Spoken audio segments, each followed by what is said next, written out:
चलिए बच्चा एक बार स्टार्टिंग से रिवाइज कराते हुए आगे बढ़ते तेजी में। ग्रेविटेशन दो मास के बीच का फोर्स करने वाले को हम लोग पढ़ते हैं ग्रेविटेशन में कि दो मास आपस में किस तरीके से अट्रैक्ट कर रहा है। मेन डिफरेंस जो था ग्रेविटेशन में और इलेक्ट्रोस्टैटिक्स में वो ये था कि ग्रेविटेशन हमेशा अट्रैक्ट करता है, जबकि इलेक्ट्रोस्टैट रिपेल भी कर सकता है और अट्रैक्ट भी कर सकता है।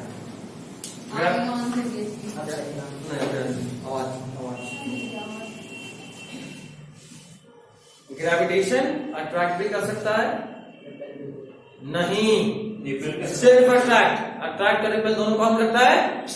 इलेक्ट्रोस्टैट। अगला फार्मूला Gm1m2/r²।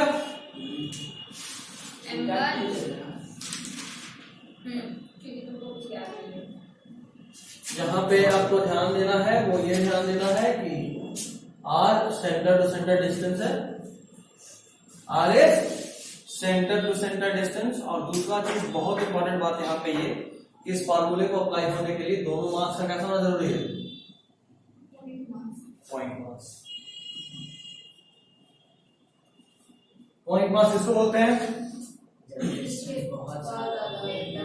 मास के प्रोडक्ट के मुकाबले, तो उसको पॉइंट मास बोलते हैं। उसके बाद हमने पढ़ा कि भाई दो मास वाले से है बीच का दूरी एक्स पे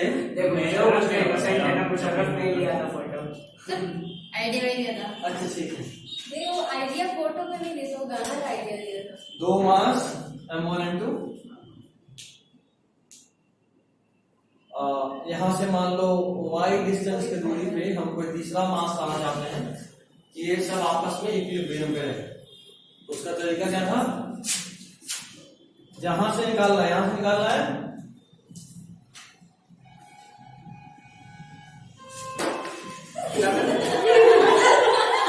चलो गर्मी नहीं बर्दाश्त करेंगे हम, ठीक है। टंकी नहीं चलेगा। क्या हुआ, कितना लग रहा है? चलिए ठीक है। कितना कर दिए? 22 ठीक है। गर्म होगा तो ऑन कर दिया, ठीक है।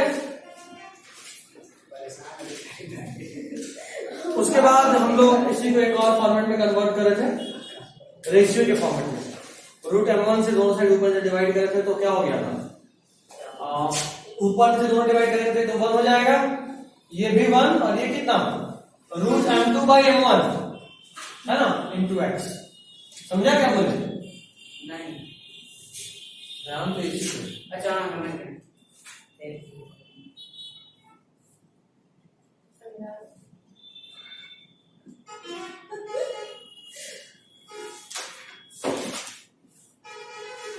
बस हर तरफ m1 से डिवाइड मारे हैं तो ये पूरा 1 हो गया, ये पूरा 1 हो गया। 1/1 plus root under m2/m1 into x। तो अगर दोनों मास का रेशियो भी दिया हो, एक्चुअल मास आपको नहीं भी दिया हो, फिर भी आप ये जगह निकाल सकते हैं जहां पे इक्विलिब्रियम रहेगा। एक और चीज हम जाने थे कि अगर मान लो हमको ये जो y बनाए तो m1 से बनाए, अगर कोई y पूछ रहे m2 से तब क्या कीजिएगा? कुछ नहीं करना है आपको, सिर्फ जिस साइड है उसके ऑपोजिट साइड से आप ऊपर में वो वाला मास डाल दीजिएगा, ऐसा हो जाएगा। फिर हम पढ़े इलेक्ट्रिक फील्ड इंटेंसिटी, जो फोर्स लग रहा है वहां पे कोई टेस्ट मास लाकर उसको, अगर जो फोर्स है जिस भी पॉइंट पे, से मान लो यही है, यहाँ पे हम ग्रेविटेशनल फील्ड इंटेंसिटी चाहते हैं कि आप एक काम कीजिए, यहाँ पे कोई टेस्ट मास लेके आइए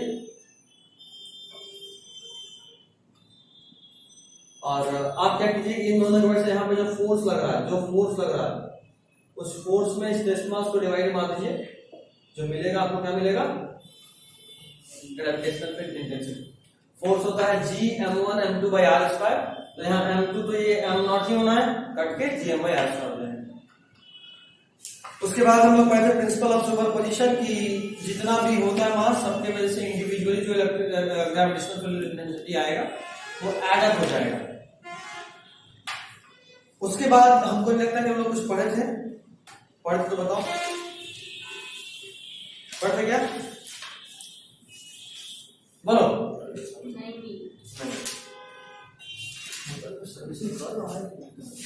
ठीक है, हम एक सेकंड में वापस एक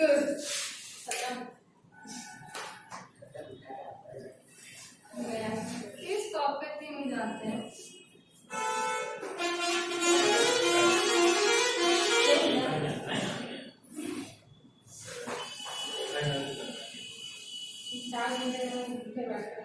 खा सकते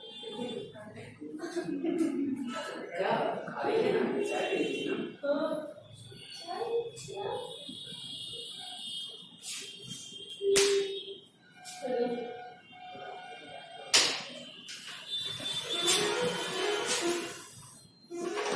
ठीक है। अब जब बात करें ग्रेविटेशनल पोटेंशियल, हम निकालते सब खून निकाल लेता है, सबको क्या लगता है एक बार भी 15 मिनट के बाद आएंगे नहीं? अभी लगभग आप लेट जब छुट्टी होगा बाय बाय। सॉरी बच्चा, 2 मास है नहीं, थोड़ा देर तो पढ़ना पड़ता है ना।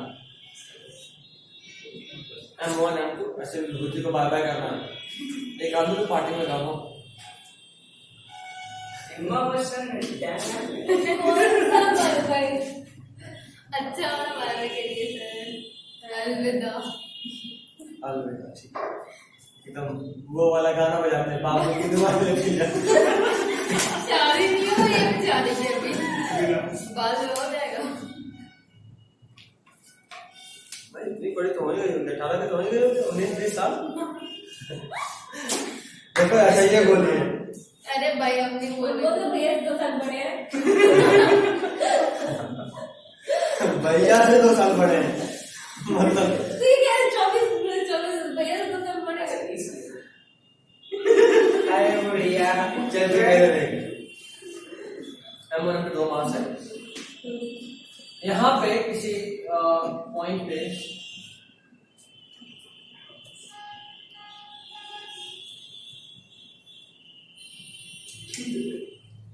हम क्या कर रहे हैं ना, M1 M2 यहाँ था, हम इस M2 को यहां से उठा के यहां लाना चाहते हैं,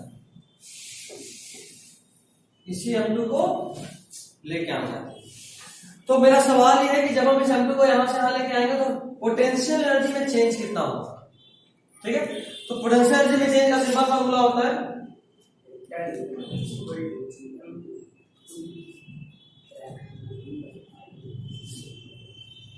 ठीक है। यहाँ एक बात समझने का है, वो ये कि हम लोग कभी भी पोटेंशियल एनर्जी नहीं निकाल सकते, याद रखिए कभी निकालना। We can never determine the potential energy. हम लोग क्या डिटरमाइन करते हैं? चेंज। एक्चुअल पोटेंशियल एनर्जी कभी भी डिटरमाइन नहीं कर सकते। We always determine the change in potential energy. और यहाँ पे हम लोग चेंज का बात करें। एक और बात, पोटेंशियल जो डिटरमाइन नहीं कर सकते, इसलिए एक ही चीज का एक से अधिक पोटेंशियल हो सकता है, लेकिन पोटेंशियल का चेंज हमेशा फिक्स रहेगा। समझे बात? जैसे अभी ये हम 2 साल बड़े का बात करें, ठीक है, हम 2 साल बड़े, लेकिन आज से 2 साल के बाद ये 28 की हो जाएगी, हम 26 के हो जाएंगे, 32 ना 30 की। इतना भी नहीं कि चाची बन जाए, 2 साल बड़ी बने रह दो। तो 28 की हम 26 के, 2 साल और बाद वो 30 की हम 28 के, तो हम दोनों का एज बदल रहा है, लेकिन डिफरेंसेस कांस्टेंट। यही बात यहाँ पे होता है। ये फिक्स नहीं है कि पोटेंशियल कितना होगा, लेकिन पोटेंशियल डिफरेंस हमेशा ही फिक्स है। जो हमारा नॉर्मल कंसेप्ट है, इसको जो हम लोग नॉर्मल फॉर्मूला पढ़ते हैं, आप शायद 9th में भी पढ़े होंगे पोटेंशियल एनर्जी का, G(m1 m2/r) ऐसा पढ़े होंगे, याद है? कोई बात, G(m1 m2/r) कुछ पढ़ाया गया था ऐसा आया। चलो ठीक है, ऊपर वाले का ऐसे कुछ तो याद है। ग्रेविटेशन वाला फॉर्मूला भी नहीं याद है, ये इंपॉर्टेंट है। जो हमारा यूनिट है, जो हमारा एक्चुअल बेस है वो हम ऐसा मानते हैं, कि जो R2 है इसको इंफिनिटी पे लेके चले। कहाँ? मतलब इसको जो हम बगल में लाए ना इसको इंफिनिटी पे लेके चलेंगे। तो अगर ये इंफिनिटी पे गया तो क्या हो जाएगा? तो फॉर्मूला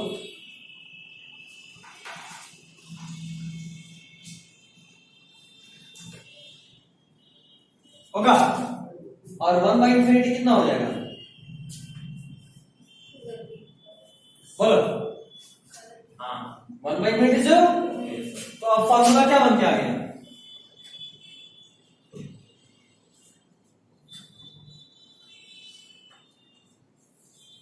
ये डेल्टा यू ही आया है। क्या है? डेल्टा यू ही आया, लेकिन कब? जब हम दूसरे वाले को इंफिनिटी पे लेके चले गए। पता है पोटेंशियल एनर्जी को डिफाइन कैसे करते हैं? बोलते हैं the work done in moving a mass from present position to infinity. The work done in moving a mass from the present position, initial position to infinity is called energy. कई बार इसका उल्टा ही बोलते हैं, किसी चीज को इंफिनिटी से लेके इस पॉइंट पे लेके आए तो जितना वर्क करना पड़ा उसको उसका पोटेंशियल एनर्जी बोलते हैं। ठीक है, तो ये जो हम लोग लेके आए हैं ये एक्चुअली में है चेंजिंग पोटेंशियल एनर्जी। कब का?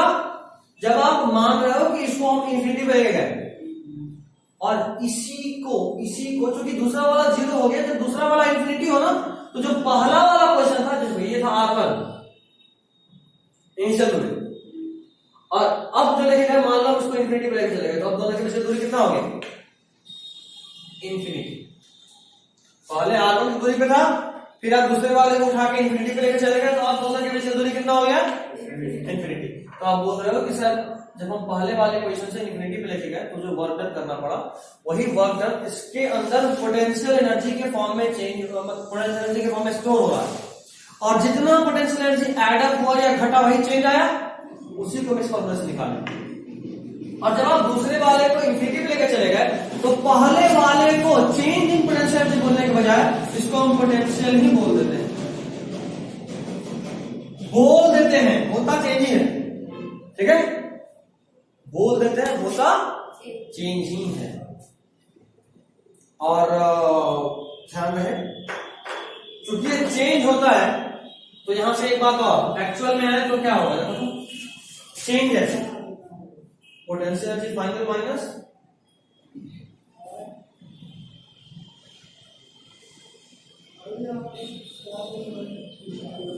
फाइनल वाले का पोटेंशियल एनर्जी कितना? ये भी हम माने हैं, ध्यान रखना, ये भी हम माने हैं। तो भी उसने लिखी माने, जब माने हैं तो क्या है? Minus Q initial is equal to G m1 m2 by r, और इस माइनस को हटाएंगे तो u initial is equal to होगा G m1 m2 by r minus 2। ये कब आया? जब हम इसको क्या माने? फाइनल वाले का मतलब इंफिनिटी पे पोटेंशियल क्या मान रहे हैं? 0। हमेशा मान रहे हैं। अगर कल को मुशर्रफ खड़ा होकर बोले नहीं हम नहीं मानेंगे, अल्बर्ट आइंस्टाइन के हम खानदानी आदमी हम नहीं मानेंगे, तो जरूर मत मान। अगर इसको मान लो 100 मानते हैं, बोलेगा नहीं हम 100 मानेंगे, विभूति को तो टांग घुसाने का आदत है, बोले कि नहीं 100 नहीं हम 200 मानेंगे, क्या कर लीजिएगा? मान 200। अगर आप इसको 100 मानेंगे तो ध्यान रहे ये जो माइनस वाला इधर आके माइनस हो जाएगा 100, तब ui मिलेगा। अगर 200 माने हैं तो ये वाला इधर आके 200 माइनस होगा, समझ रहे हो? तो कई बार आपको बोलेगा आपको एक पोजीशन से दूसरे पोजीशन पे लेके गए हैं, दूसरे वाले को 0 नहीं मान के कुछ मान के बता देगा हम इसको 500 मान रहे हैं। अब बताइए जरा इनिशियल वाले का पोटेंशियल कितना था?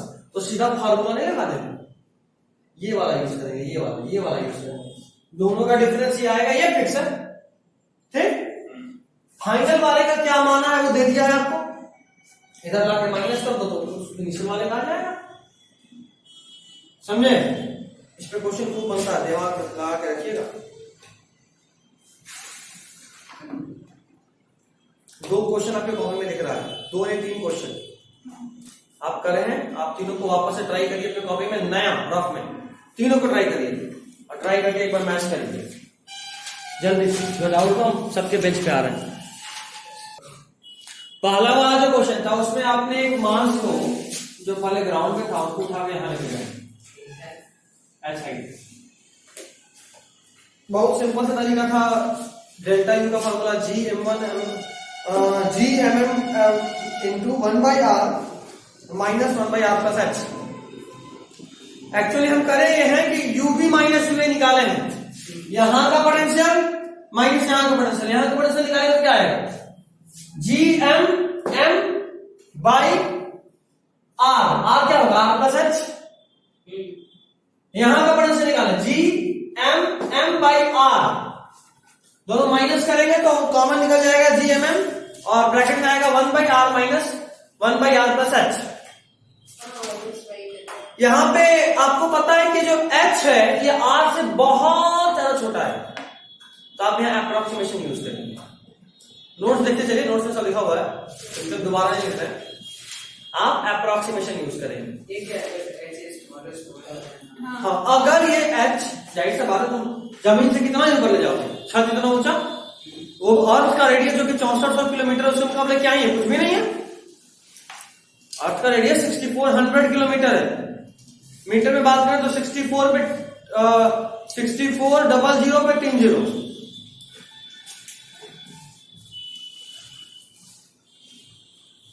64,000 मीटर ये अर्थ का रेडियस है। रेडियस इसमें हम 100 मीटर या 10 मीटर बढ़ाई दे हाइट तो क्या ही फर्क पड़ना है? कुछ नहीं, कुछ नहीं। वही बात है, इसलिए आप उसको r प्लस एच जो करे हो उस r प्लस एच को इक्विवेलेंटली करके r ही कर देते हो, क्योंकि समुद्र में एक बूंद पानी डालने से समुद्र का मास नहीं बढ़ जाएगा। समझ गए बात है ना? इसके पास दिमाग नहीं, चुटकी दिमाग में आ रही है क्या नहीं होगा, कुछ नहीं होना है। ऐसा हमने कौन बोलता है। तो यहां से हम लोग करेंगे G M one M two मतलब G M M by R square आ जाएगा, क्योंकि एच तो एलिमिनेट हो गया। और G M by R square को आप अप्रोक्सीमेटली छोटा जी बोलते हो। छोटा जी इस पूरे को हटा के छोटा जी, ये वाला जी है ग्रेविटेशनल कांस्टेंट, ये वाला जी एक्सेलरेशन ड्यू टू ग्रेविटी है, एम जी एच यहां से आ गया। इसीलिए हम लोग हमेशा डेल्टा यू का वैल्यू एम जी एच लेते हैं। ठीक, नेक्स्ट उस सिस्टम का पोटेंशियल निकालना था। इस वाले में आप एक समझ लीजिए, दूसरा वाला तो आप आराम से बना लीजिएगा सेम क्वेश्चन। एक मास, दो मास, तीन मास, M1 M2 M3। समझना ये है कि जो मास बनता है M1 M2 M3 इस तरीके से होता है कि आपको हर सेट बनाना है, हर सेट ऐसे करना है U12 plus U13 plus U23, ऐसे हर सेट सारा सेट बनाना है। जैसे U12 इन दोनों की वजह से पोटेंशियल फर्क नहीं होगा, प्लस U13 इन दोनों की वजह से, फिर U23 इन दोनों की वजह से। ठीक है, जैसे मान लो 4 है, कंफ्यूज करता है इसलिए मैसे लिखना है 1 2 3 4 ऐसे U12 plus U13 plus U14। पहले 1 वाला पूरा कंप्लीट कर लिए, ठीक है, फिर 2 चालू किया, U23 1 नहीं लेंगे, जो खत्म हो गया उसमें लेंगे U23 U24, 2 भी खत्म, अब 3 वाला क्या हो U34। अब कुछ नहीं बनेगा, इतना सेट बनेगा इसमें। ठीक है, ऐसे करके निकालना है। अब सबका इंडिविजुअली निकालिए, ऐड कर दीजिए, आ गया। ठीक है, next is change in gravitational potential. ठीक है, चलो नेक्स्ट डे कल पढ़ोगे सुबह में? नहीं, क्लास तुम्हारा स्कूल बंद था, ईद की छुट्टी कब दिया है? आपका बुक हम ले जा रहे हैं। ठीक है, काम करते हैं हम लोग, कल मंडे नहीं, कल तो वहां क्लास होगा। 2 बजे आ सकते हो? 2 बजे ना गए तो कब आए? हम नहीं होता है तो उसको लाइव क्लास लगाते हैं। नहीं, लाइव रिकॉर्डिंग नहीं, लाइव। चलिए ठीक है।